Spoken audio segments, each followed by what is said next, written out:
Save me!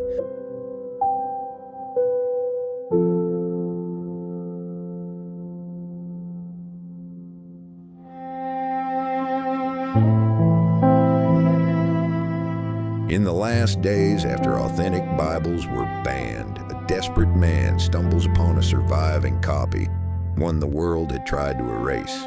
With all he has to his name, he risks everything to obtain it from a secret place. But what follows will change his fate forever.